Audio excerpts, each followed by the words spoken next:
आम्ही असे गेलो गावाला, एक पाहुणं बिमार होतं. आता संसारातल्या माणसाला करावं लागतंय. संन्याशाला काय मागणं पुढं फुफुटा उड, त्याला काय ताण नसतो ना या गोष्टीचा.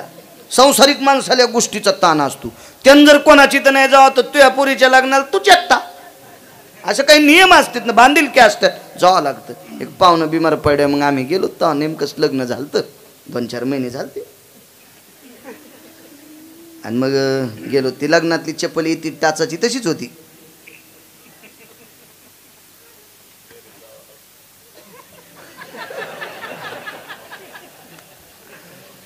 दोन्ही गावाच्या मधात नदी आडवी. हो, कधी कधी लय अवघड होते. औषध नसल्यावर माणूस मरत ना. नदी आडवी, मग जरा जरा पाणी होतं. मी आणलं ती चप्पल काढा हेडगाळशीन. ती टाचाची चप्पल अशी ती पाण्यात घालायची नसती ती, ती लग्नात घेतलेली होती. बघ आम्ही ती हातात घेतली. मग मी बूट घेतला. हो, मी कशाला त्याची घेऊ, आणि तुम्ही कुठं पाहिली म्हणा, तुम्ही म्हणा ना आम्ही कुठं पाहिली. काहीच काय जरीच का. मग आपलं पुढं आलो मी सन. मला माहित होता नदीचा उतार काय. आता ती दमन चोपत आली. मी आपलं पुढं पांदीच्या तोंडाला. ह्या निघल्या अशा चप्पल गिपळ, ती पाय कोरडे केले घातली चालल्या. एका बाईनं आपलं धुणं पटकन आटपिलं घ्यायच्या संग. माय कुठं आले आहेत तुम्ही? गिरगावच्या छता. माहेर कोणतं गाव? आमकं गाव. हे सासरे. मोह पुढचे सासरे आहेत काय तुमचे? मल धोतर होतं ना. आणि नेमकंच आमचं लग्न झालं. ती तरुण दिसायची, मी तरुण पण धोतराव. ते तुमचे सासरे हो काय? ते आमच्या घरच्याला अशी इचूर असल्यावरच झालं. घरी आल्यावर मला म्हणल्या कीर्तनात काय नेसायचं नेस जा, पण घरी आल्यावर तुम्ही पॅन्ट गाडीचा. मी म्हणलं अरे असं कुठं असतं होय? माय तसं कुठं असतं? ती बाई म्हणली तुम्ही तुमचे सासरे आहेत का काय? आणि मी म्हणलं म्हणू दे ना. आणि तुम्ही कसे धोतराव म्हातारेच दिसतात. आणि मी म्हणलं आता इथं बसलेले 1-2 म्हाताऱ्याला जर पॅन्ट घातली ते पोरं होते का? होय, आता चोपदाराला जर नाईट पॅन्ट घातली तर पोरग होईन का चोपदार? मला सांगा बरं तुम्ही याला टाळ्या वाजवायले. अहो म्हातारा माणूस म्हाताराचा असतो ना, धोतराचा आणि पॅन्टीचा काय संबंध आहे? आता कुठं नादी लागावा, फुरसनाच्या लय नादी लागता येत नसते. हो, 5ची मोटर चालू आहे आणि दांडात फुरसन पडलं, केळी कोयड्या फट एरंडच भिजले. फुरसनाला साधं म्हणायचंच नाही. ते 1-2 महिने टकटक ते महा डोकं दुखू लागलं ना. घरी आलं की पॅन्ट घाला. मी मंठ्याच्या बाजाराला गेलो, असा शुक्रवारचा बाजार, आणि गाड्यावर दुकान आलं. ते पॅन्टी विकू लागले. त्या पॅन्टीला मापाचा संबंध नाही. नाईट पॅन्ट कोणाची घाला आणि कोणाला येते, तिला काय बेताचा संबंध नाही. मी 2 घेतल्या. हे काय स्वस्त असतात म्हणे त्याने. ते दुकानदार म्हणला महाराज तुम्हाला एक फुकटच. त्याला वाटलं आपलं गिऱ्हाईक आलं ना धोत्रावरलं. त्यानं 2 फुकटच दिले. मग 2 कोयते घेतले ऊस तोडायची. घरी गेल्याबरोबर त्या 2 पॅन्टी तुळशीपाशी टेकल्या, कोयते धुतले, तुळशीपाशी टेकले, त्याच्यावर एक मंजुळा, हळद कुंकू, अक्षिदा, साखर वाहिली, पाया पडू. आमच्या घरची म्हणली बाई पॅन्टी. म्हणलं उद्यापासून घालायच्या. बाई मग ऐकलंच तुम्ही, मला वाटलं मग ऐकायचीच नाही, पण खरंच बाई मग मालक येतं कधीच मग ऐकत येत. बाई बाई बाई बाई काय तुमचा स्वभाव आहे बाई, साखऱ्यापेक्षा. हो ना सखूबाई, खरंच बाई किती सांगावं बाई, खरंच माझ्या मनासारखं झालं. खुश पोरायची माया. म्हणली कोयते कशाला आणले? म्हणलं कसं झालं, ते गेल्या वर्षी कापसाला खताडं आणलं होतं ना, तर त्या शेटजीचे पैसे दिले नाही. आणि हे कीर्तनाची तारांबळ चालू आहे, याच्यात काही मेळ बसत नाही. ऊस तोडायच्या मुकदमाकून 1.5 लाख घेतलेत. महिन्यावर 1 लाख आणि तुह्यानावर 50,000. म्हणजे दोघायची 2 कोयत. बाई ना आपल्याला ऊस तोडायला कोण नेईन, आणि म्हणलं पॅन्ट घातल्यावर कीर्तनाला कोण नेईन.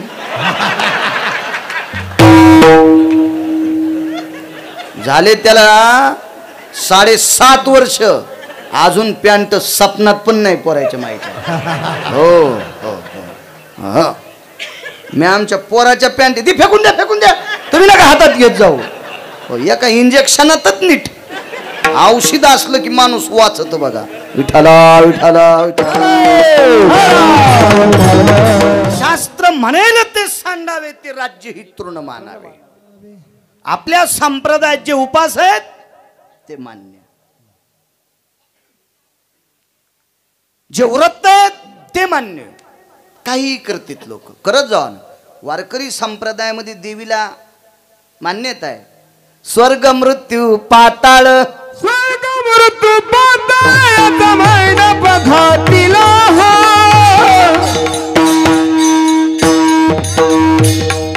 चारी वेदांचा फुलवर बांधिला चारी वेदांचा शास्त्र पुराण अनुवाचती तुझा गोंधळा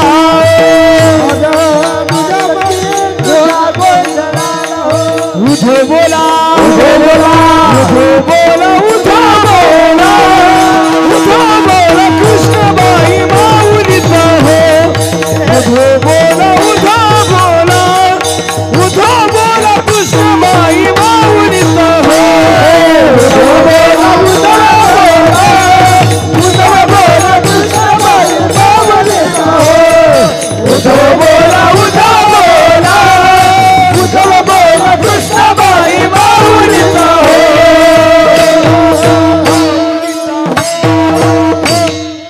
आहे ताबंग. जय जगदंबे पूर्ण कदंबे, जय जगदंबे पूर्ण कदंबे, जय जगदंबे पूर्ण कदंबे, जय जगदंबे पूर्ण कदंबे, जय जगदंबे रे. उदो हे उदो उदो उदो उदो. बाईच्या अंगात आलो. माणसं बायका म्हणली की मागं पाहते तू.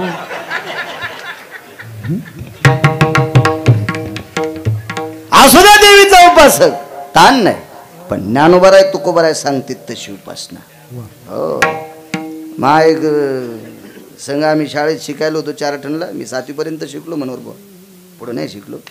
मेळच नाही बसला. वडील 90ला जात राहिले, मात्र 80 जन्म. शिकलो असतो कलेक्टर झालो असतो. आजही त्याचं काही दुःख नाही. 2-4 कलेक्टर इतका पगार आहे, ताण कशाला घ्यायचा.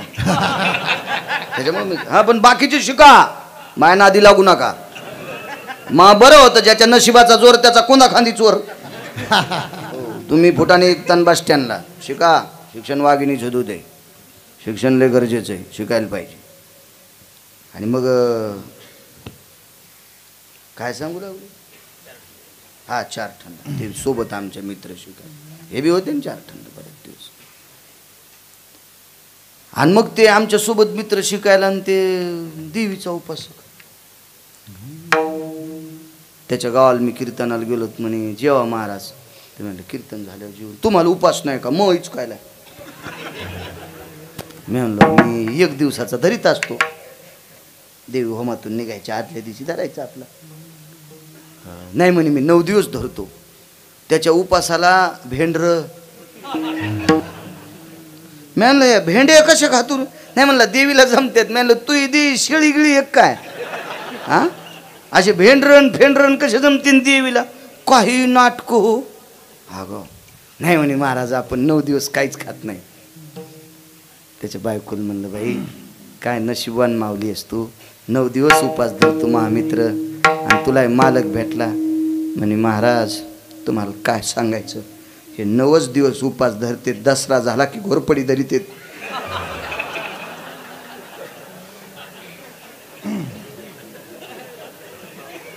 ऊत आला ऊत या भक्तायचा. ऊत आला ऊत. सोंगच न सगळे सोंगच.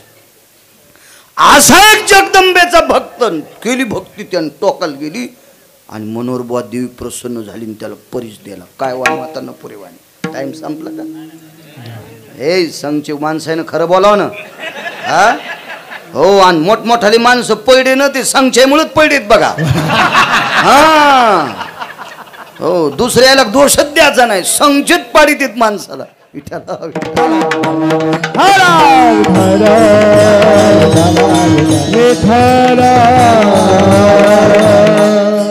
मग म्हणे अरे वा वकील, तारखा वाढवायचंच काम वकिलायचं. उद्या निकाल लागायचं तरी नाही, पुढची 5 तारीख द्या.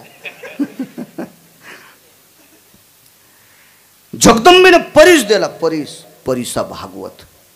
काय वानवाताना परिवाणी पुराणात वर्णन आलं, गाथ्यात अभंग आहेत परिसा भागवतांचे. चांगली व्यक्ती. पण परिसा भागवतांच्या धर्मपत्नी माझे संत शिरोमणी नामदेवराय यांच्या धर्मपत्नी राजाई, ह्या दोघी चंद्रभागेमध्ये धुणं धुवायला गेल्याच्या नंतर यांची मैत्री. मुंग्या हिशाबानच चलत आहेत बघा कुठं बी. हो, मुंग्या लाईन चलत आहेत. कोणीकडं पळत आहेत ते मुंगळे. शिमाच नाही, मुंगळ्याचा बेहिसाबी कारभार. पान मुंग्या कशा बसल्या शिस्तीत आहे का कोणी? हे तुर्कस्तान, अरबस्तान, पाकिस्तान, हो काही कोणीकडे बी कोणीकडचा मेळ नाही. शिस्तीत एका लाईन मध्ये शिस्त असते, त्याची मैत्री असते. किती बी गडबडीत पण बोलत्यानच. डोसक्यावर पुंजाऱ्याचं टोपलं, शेणाचं टोपलं तरी सकवाय. काल कुठे गेल त्या? काय नाही, काल सकता त्याचा भैमुख काढू लागले आणि डोसक्यावर टोपलं. घागर पाण्याची डोसक्यावर. हो, डबा हातात असल्यावर बी बोलू त्यात. मला म्हणजे चेष्टा नाही करायची, मला एक म्हणायचं त्यांची युनियन किती गोड आहे बघा ना. एकमेकीला बोलत आहेत माणसं. कोण कोण ते चहा प्यायला आलं? रावसाहेब. त्याला काय अक्कल आहे? त्याला कशाला चहा करायचा? मोकार आहे ते. आणि ह्यो मोकार सोसायटीचा अध्यक्ष. माणसं इतक्या टवाळ्या अशी म्हणायची या शिस्तीत राहतात. मैत्रीण राजाईची. काय मावली राजाई, जिला नामदेवराय सारखा पती प्राप्त झाला. काय अधिकारी माऊली असेल. राजाईचा अधिकार सांगू माझ्या माईंनो तुम्हाला. माणसाच्या लग्नात एखादा मोठा पुढारी आला तर 1-2 महिने चर्चा असती. आमके मंत्री साहेब त्यांच्या लग्नाला आलते. पण एक सांगू का तुम्हाला, इथं बसलेले नव्हे, या देशातला प्रत्येक व्यक्ती कोण्या दिवशी मारायचा हे ज्याच्या हातात आहे त्याला जगाचा बाप म्हणतात. आणि हा जगाचा बाप राजाईच्या सोयरिकीला बिन लग्नाला बिदरला गेलता. काय जगाचा मालक, विश्वाचा मालक राजाईच्या लग्नाला, नामदेवरायच्या लग्नाला. काय अधिकार असलो तो. आणि त्या नामदेवरायची धर्मपत्नी माझी राजाई मावली, गोणाबाईची सून. काय सासू होती. राजाई गोनाई दोघी सासू सुना. हा, वर्णन आलं सासू सुनांचं. दामा नामा जाना, नाम जाना बापरे. नाम जाना बापरे. नाम जाना बापरे. नाम जाना बापरे. हो राजाई कोणाई दोघी सासा सुना. नामाई गोनाई दोघी सासा सुना. नाम जाना बापरे. बापरे नाम जाना बापरे.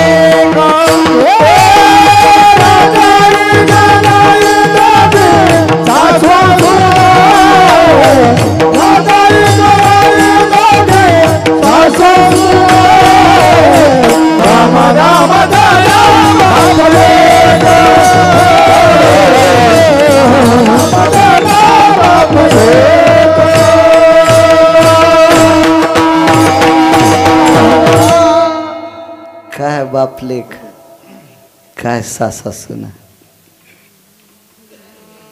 राजाई जी जी शब्द तोंडातून पडायचा मनावर बुवा. जी सासून आवाज दिल्यावर काय तुमच्या जिबेल इचुडस होतो का बरं सासूला जी म्हणल्यावर? हा,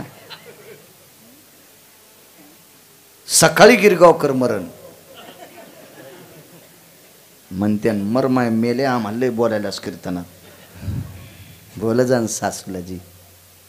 72च्या दुष्काळामध्ये ह्या म्हातारा म्हातारीनं आपल्यासाठी मिलू खाल्ले, बरबडे खाल्ले, आंबाड्या खाल्ल्या आणि आपल्याला जमिनी कमवून ठेवल्यात.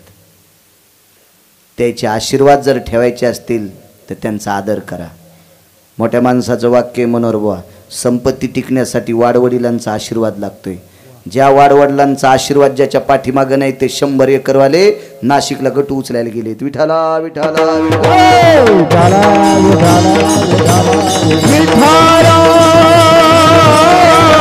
अरे जिथं जागतं सर्वात मोठं दैवत हे घरातली ज्येष्ठ माणसं. जी आत्या जी शब्द पडायचा जी. दामा नामा जना बापले. काय बापलेख होते. काय दामू शेट्टींना गोनाबाईला पुत्र. नामा जी आई साहेब जी जी जी. इथं बसलेल्या तरुणांना एक विनंती करतो, फक्त गोड बोल जा माय बापाला. कोणाचंच कीर्तन ऐकू नका, कोण्याच वारीला जाऊ नका, फक्त मायबापाला गोड म्हणा. पंढरपुरातला मालक तुमच्या भेटीला. आणि मायबापाचं अंतकरण दुखिणाऱ्यानं असे 100-200 महाराज उकळू उकळू जरी खाल्ले तरी त्याला कवडीचं पुण्य नाही त्या सुंबळ्याला. आई वडिलाचं अंतकरण नाही तोडायचं काम. नामा जी आई जी जी. बापू परवाला दिवाळी येणार रे. होय. काय संसार होता हो. परवाला दिवाळी आहे. जी आई जी जी. मग ह्या उद्याच्या दिवाळीच्या पहिल्या पाण्याच्या दिवशी पंढरपुरातले मालक आपल्या इथं आंघोळीला बोलव ना. सन दिवाळी चाला नामा राऊळासी गेला. संत शिरोमणी नामदेवराय मंदिरात गेले, देवाला विनंती केली, देवा काहीच नाही मागितलं तुला, पण मा आईला वाटतंय तू आमच्या घरी आंघोळी द्यावा. जगाचा बाप नामदेवरायच्या घरी. काय लेख असेल हो त्यो, काय संसार असेल. घरातून चांदण्या दिसायच्या. केळीवरी नारळी घराचं मोरी. केळीवरी नारळी घराचं मोरी. बालक फेरावे रामयाची. हो बालक फेरावे रामयाची.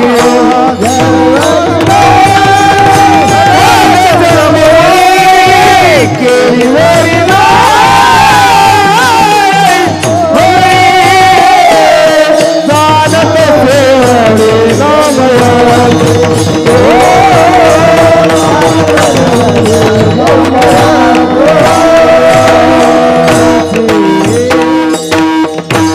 केळीवरी नारळी घर चंद्रमोळी. आकाशातल्या चांदण्या दिसायच्या घरात. 3 दिवसाला पोटभर भाकरी भेटायच्या. भाकरी नाही कण्या ही परिस्थिती. पण ताकद किती मोठी होती. जगाचा पाप आणला घरी. जगाचा पाप. हो. लेकरं बी किती गोड झाले पुढं. नामदेवरायला मुलगा झाला. संसार किती गोड हो. इतका संसार पाहिजे गोड. विचारलं नाव काय ठेवायचं. तावरात्र त्या घरचं दास्यत्व निभवलंय. त्या जनाबाई त्या घरात होत्या. जनी म्हणे नामदेवा नाव नारायण ठेवा. मुलाच नाव नारायण ठेवलं. काय नाव, काय गोड, काय गोड, काय गोड. काय कुटुंब होतो. 5.25 क्विंटल सोन्याचा पलंग जिच्या बापाकडे राजाईला झोपायला. एवढ्या श्रीमंत घरची पोरगी सासूला जी म्हणते. जी जी जी जी. आणि भाऊ ऊस तोडायला गेला आणि नवऱ्याला नोकरी. आणि मग कीर्तन त्या गावात. ओळखीची बाई आमच्याच गावातली पोरगी म्हणे महाराज या ना दूध घ्यायला. नाही म्हणलं मी काय बोक्या नाही दूध प्याला. मग चहा घ्या म्हणलं जमत नाही. जराशी साखर तरी घ्या. गावातली लेखबाळ. गेलो तिथं. म्हणलं सकू ते मालक आत्ता फोन लावते. लगेच फोन. विवेक, ए विवेक लवकर ये रे, गिरगावकर आपल्याकडे आलेत. म्हणलं बाई विवेक मुलाचं नाव काय? नाही माझ्या मालकाचं. म्हणलं मन नको तुय साखर. मै गाडी उलथन बाई नको माय, तुय साखर नको ग बाई, पुला खाली जायची मै गाडी, तुय साखर तूच आंघोळ कर साखरीनं. हो 40-42 हजार पगार नवऱ्याला आणि ती विवेक म्हणाली. विवेक अरे कंटुल्या, विवेक म्हणून ऐकून घ्याला. 6.25 क्विंटल सोन्याचा पलंग. राजाई जी आत्या, जी आत्या, जी मामांजी, सासऱ्याल मामांजी. आणि काल परवा बाई तुमच्या म्हाताऱ्याला इतकुशी अक्कल नाही. खरंच अक्कल नव्हती ना. 34 एकर जमीन कमवून ठेवली ना त्या म्हाताऱ्यानं. तू आता उड्या हाणायली कंटुले. त्याने इकायला पाहिजे होती. तुला मुंबईला गट्टू उचलावं लागला असतं. 2च तोंडन खिचडीन बोंडो असं बोलत असते. कष्ट केले त्या जुन्या लोकांना आपल्यासाठी. कष्ट केलेत. तुम्हाला एक सांगू का, घरातल्या नात्या इतकं गोड नातं जगात दुसरं नातंच कोणतं नाही. कोणतंच नातं नाही, कोणतंच. फार गोड नातं. सीमा नाही त्या नात्याला. नको, वेळ संपत आली, मला पुरावा द्यायचा आहे. आणि त्या निष्ठावंत पवित्र कुळात संलग्न असणारी त्या घराण्याची सोन राजाई, तिची मैत्रीण आमच्या परिसा भागवतांची धर्मपत्नी. तिचं नाव काय होतं घरी गेल्यावर वाचा. मुलींना विनंती करतो, तुम्हाला वाचता येतं. नामदेवरायचं चरित्र मोबाईलवर येते. आता मग नशीब खोटे, मला भारीचा भेटत नाही द्या सोडून, पण तुम्हाला आहे तर मोबाईल भारीचे, तुम्ही त्याच्यावर नामदेवरायचं चरित्र टाका, तुम्हाला बघता येईल. राजाईचं नाव शोधा. हा त्या परिसा भागवताच्या पत्नीचं नाव काय होतं शोधा. हो 16 वर्षापूर्वी सिनेमात काम करता करता एक हिरोनी खाली पडून मेली. तिचं नाव अजून यायच्या ध्यानात आहे.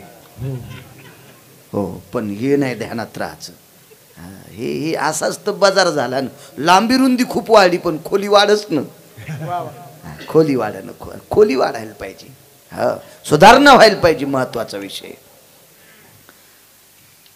राजाई तुझी परिस्थिती नाजूक आहे माय. हे 2 दिवसाकरता परीस तुमच्या इथं ठेवा. नामदेवरायांनी विचारलं काय आणलंय? परीस आणलंय. त्याला फेकून 2-4 दिवसाला परिसा भागवत बायकोल म्हणले परीस कुठे? माया मोठेपणानं माझ्या मैत्रिणीला द्याला, तिच्या मालकान चंद्रभागेत टाकला. वेगात सांगतो, वेळ संपलाय. हे परिसा भागवत तशीच पळत गेले. पवित्र चंद्रभागेच्या वाळवंटात नामदेवराय बसलेले होते. काय वानू आता न पुरेवानी. संतांचा अधिकार किती मोठा आहे लक्षात घ्या. हो नामदेवा. नामदेवा म्हणलाच नाही. तो वेगळाच शब्द म्हणला, पण मी नाही म्हणत, माझी लायकी नाही ते म्हणायची. हो नामदेवा. आता किती जोडायचे नाही, ते परीस द्या. नामदेवरायांनी सांगितलं. आंघोळ करता करता चंद्रभागेत पडून गेला. काय सांगायचं नाही, मला परीस पाहिजे. पुढचं सांगत नाही, मुद्द्यावर येतो. नामदेवरायानं चंद्रभागेच्या वाळवंटातून कळसाकडे बघून एकदा नमस्कार केला. पंढरपुरातल्या मालकाच्या मंदिराच्या कळसाला नमस्कार केला. डोळे झाकले, रामकृष्ण हरी भजन सुरू केलं आणि चंद्रभागेच्या वाळवंटात अशी वंजळ घातली आणि सांगितलं याच्यातले किती घ्यायचे ते की. तर ते परिसा भागवत म्हणे काय मला काय पागल समजायला, हे वाळूचे खडे आहेत ना. तर नामदेवरानं सांगितलं परिसाला आकार नाही, परिसाला रंग नाही, परिसाला रूप नाही, परिसन कडासारखाच असतो, फक्त ओळखायचा याच्यावर असतो. लोखंडाला लागलं की त्याचं सोनं करतोय, त्याचं नाव परीस. आता लोखंड कुठे इथं? मग एक मथार आलतं चंद्रभागेत. ते कव्हाच चंद्रभागेकडे येत नव्हतं, पण सुनानं दटीलं म्हणून आलतं. ती म्हणे वय झालं तरी चंद्रभागेची आंघोळ करा वाटणं. वपद का तुम्हाला, जा ना चंद्रभागेत. तेव्हा निष्ठलं. चंद्रभागेत आल्याबरोबर त्याच्या हातात अशी काना इतकी काठी होती आणि काठीला खालून लोखंडाची शेमी असती. तुमच्याकडे इडी म्हणत असतील त्याला, इडी काय असेल ते. हो ती लोखंडाची चांगली होती, छटाकभर लोखंडाची. त्या परिसा भागवतानं नामदेवरायाच्या वंजळीतला एक खडा घेतला आणि त्याला लावल्याबरोबर ती छटाकाची इडी सोन्याची झाली. म्हातारं पळत सुटलो. नामदेवराय म्हणले कुठं? काय नाही, आता नांदेडला जातो बिड्याचे बंडला आणतो. 2 महिने झालं पोट्ट बिड्यात देईन. पाय डंगर लय येडगोळ डोंगर हो. मला संध्याकाळी झोपायला एक डोंगर सोबती एका गावात. असंच कीर्तन झालं, काला माझ्याकडेच होता. रातच्या आम्ही झोपलोत. गारो म्हणतो मी, दरुजाच्या तोंडाला त्याची बाग, खिडकीच्या तोंडाला महिबाज. 12:30 वाजता मला म्हणलं महाराज मला एक नाद आहे. म्हणलं कोणता? 3 मीच बैठकीत. पळून जावा तर दरुजाच्या तोंडाला त्याची बाज. महाराज मला एक नाद आहे. जाग्यावर अंगवलं झालं मग. अरे बापरे, काय नाद असूल तर असू. म्हणलं बाबा कोणता नाद? काय नाही म्हणले बिड्या वाढायचा आहे. अरे बापरे रामप्रभू. त्याच्या उशाला होती काठी. मला वाटलं काय याला महाराज मारायचा नाद असायचा काय सांगता. हो ना, हो ना, भीती वाटली ना माणसाला. म्हणलं वडा वड म्हणल्यावर 12 वड्या. धरबिडी लाव दोऱ्याला, धरबिडी लाव दोऱ्याला. दहिले सगळं वळड म्हणजे दिसत दुंडूक राहते आमच्याकडे, त्याला दैले म्हणतात. चढ दोऱ्या पुस्तक बिडी वळली. ते धुपणानं जरासा त्रास झाला. मी टेबलाच्या ड्रॉपमध्ये टाकून द्याला. पहाटे 4:30ला उठलो. महाराज बिड्याचं बंडल गोसून राव. मी आणलं पडान राव. पडा काय मी कुठं तुमच्या संग रोज आहे म्हणे. मग 2 कामं बिडीशी होत नाहीत.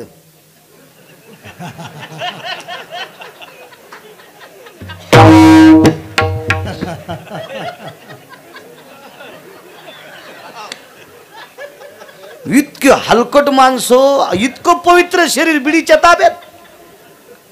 आणि हे कीर्तनात बसले तर काय उपयोग आहे? काहीच अर्थ नाही ना.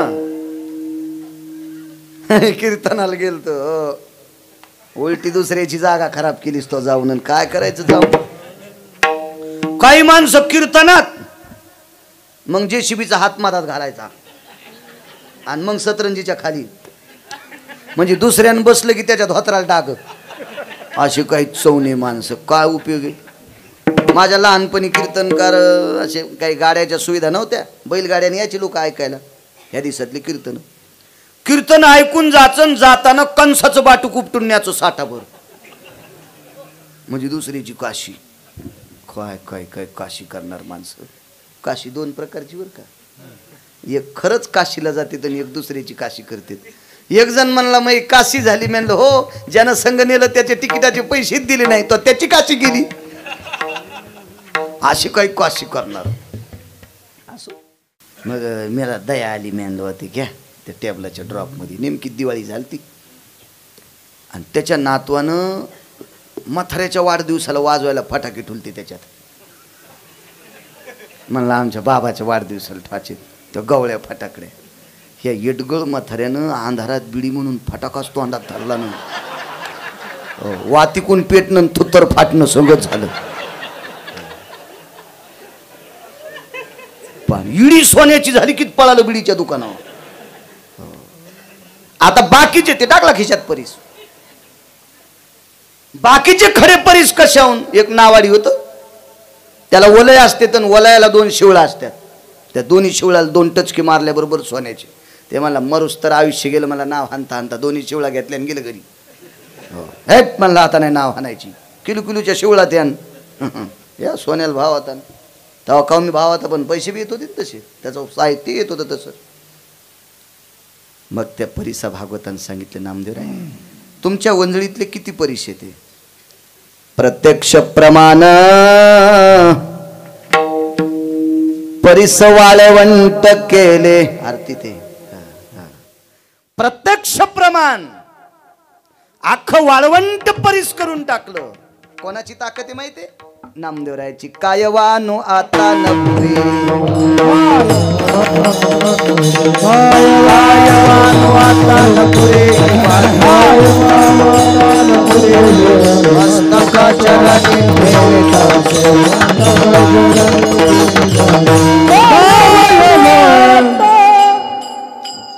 नपुरे जीवाणी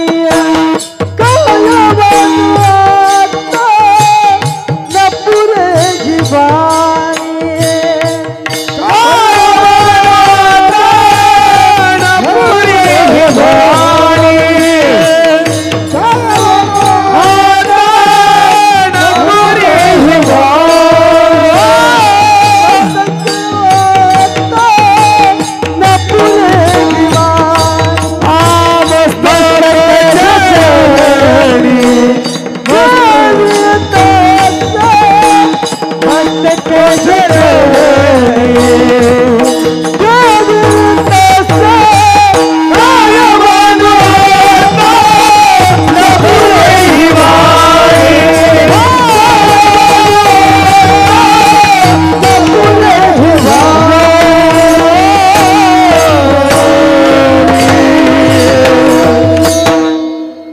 ताकद आहे माय बाप, काय टोक असेल. संतांचा महिमा किती वर्णन करायचा. शांतीब्रह्म एकनाथ महाराज इहलोकातली यात्रा संपली, चौघाच्या खांद्यावर शरीर आहे. एका बाईची मुलगी वाटे लावायची होती, शिदुरी केली, लाडू करंजा काय असतील सगळं बैलगाडीत भरलं, समोरून आणते यात्रा आली. त्या पोरीची माय सहजच म्हणली, माय नाथ महाराजांना आजच टाईम होता का.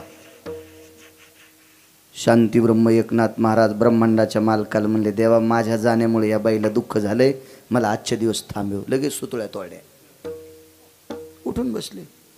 अंत्यविधीला येणारी माणसं त्या अधिकाराची होती ना. आता जरी एखाद्याच्या अंत्यविधीला गेलं माणूस उठून बसल्या, माणसं जाग्यावर मरायची, पण ते माणसंही तसेच होते ना, उठून बसले. चला म्हणले वापस. बाईला सांगितलं, माय लाव तुझी मुलगी वाट आनंदानं. आणि मग देवाला सांगितलं, देवा अरे अनावधानानं प्राण सोडान चौघायच्या खांद्यावर गेलो, पण गंगेत जायच्या अगोदरच वापस आलो. आता एक काम कर ना, आता मला कोणाच्या खांद्यावर पाठवू नकोस. मग जल समाधी नाहीच कोणाच्या खांद्यावर. काय वानू आता न पुरे ही वाणी. काय टोक महाराज, काय अधिकार असेल. अहो तुमच्या माझ्यासारख्या जरा जुरा विद्वत्ता जवळ असणाऱ्या कर्मठांनी, तुमच्या माझ्यासारख्या नालायकांनी चोखोबाराला मंदिरात येऊ दिलं नाही. पण त्या चोखोबाराच्या घरी जगाचा बाप एका जनार्दनी आईसी चोखियाची मात, हे पंढरीनाथ त्याचे घरी. शांतीब्रह्म एकनाथ महाराज सांगतात, ब्रह्मांडाचा मालक चोखोबाराच्या घरी जेवायला. भजनाला कोण होतं कावळे बा, प्रत्यक्ष शंकर. पकवाद वाजवायला कोण, इंद्र. नक्तच्या भयत ते यति जायंते कृतजन संगती कामारे. वृष्णिर वृष्णिर भयजति जायो आद्य सुधा भव यतिंत जायो. मिमदन कृतजन सकल सुधाना, मिमदन कृतजन सकल सुधाना. वैशान्नर भव सकल सुधो, वैशान्नर भव सकल सुधो, वैशान्नर भव सकल सुधो. आद्य सुधा भव सकल सुधाना, पंचानन भय जायन्ते. अमरेंद्रा भव सकल सुधाना, शचिपति भयतति सकल सुधाना. वृष्णिर भयतति जायन्ते, वृष्णिर भयतति जायन्ते, वृष्णिर भयतति जायन्ते. क्या बात है, वाह वाह वाह. कितीतरी विद्यार्थी सुद्धा आळंदीला घडवतात आमचे कावळे महाराज. खूप छान, खूप छान. माझ्या ज्ञानोबराय तुकोबरायचा नामस्मरणातलं गोड असं वाद्य, पक्वाद वाद्य, आणि त्या पक्वादाची साधना केली. कावळे महाराजावर कृपा झाली ज्ञानोबराय तुकोबरायची, आणि तेही विद्यार्थ्यांना शिकवतात. सुंदरशी त्यांची संस्था आळंदीला. गोड गोड गोड छान. वा. प्रत्यक्ष पक्वाद वाजण्यासाठी चोखोबारायच्या घरी इंद्र होता. नारद तुंबर सांब गायन करी. प्रत्यक्ष भजन म्हणाला शंकर. नारद तुंबर सकाळच्या पंक्तीला जगाची माय वाढीत होती. एका जनार्दनी आईसी चोखियाची मात, जेवे पंढरीनाथ त्याचे घरी. जगाचा मालक जेवला. विश्वाच्या मालकाला घरी यायची जीव घालायची ताकद. काय वानू आता. स्वर्गातलं अमृत खराब झालं, वाटेल ते प्रयत्न केले, पण चोखोबारायने 2 मिनिटं रामकृष्ण हरीचं भजन केलं, अमृत शुद्ध झालं, आणि स्वर्गातले लोक उपाशी मरू लागले, ते जेवले. काय वानू आता न पुरे ही वाणी. काय टोक असेल या लोकांचं, काय अधिकार असेल या लोकांचा. कबीरानी काशीत आनंदाश्रमात शेलाई नाहीचा रामनामाचं भजन करून. हे राम हे राम जय राम श्रीराम. राघव राजा राम रघुपती, राघव राजा राम, राघव राजा राम रघुपती राघव राजा राम सीताराम जय राम सीताराम. हे भजन करायचं. ते भजन म्हणत असताना एक शपक पुरावा ठाई ठाई सेल्या